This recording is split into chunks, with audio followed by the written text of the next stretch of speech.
take the world's fastest train, past some of the world's tallest skyscrapers, to some of the world's most cutting-edge architecture. Already one of Asia's fastest-growing cities, Shanghai this summer hosts the World Expo, showcasing design ideas for cities of the future. Shanghai is going to be ground zero of some of the most powerful thinking that is going on currently around the globe.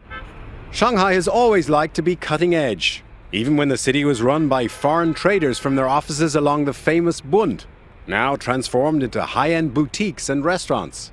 Most people are not curious. Patrick Cranley is a business consultant who's lived here for 13 years. It was always about being the most modern.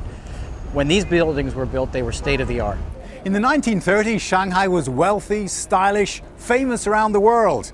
Today, as new fortunes are being made, the city is again becoming a global trendsetter.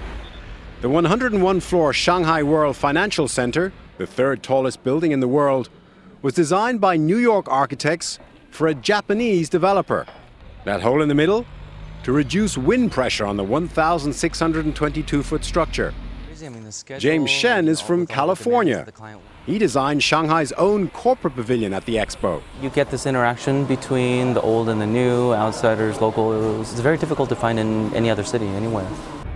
Shanghai is still a work in progress. They're searching for something that is their own, but of course incorporates both strands from traditional Chinese culture and modern Western techniques and aesthetics. Whatever Shanghai becomes, one thing is sure: the whole world will be watching. Terry McCarthy, CBS News, Shanghai.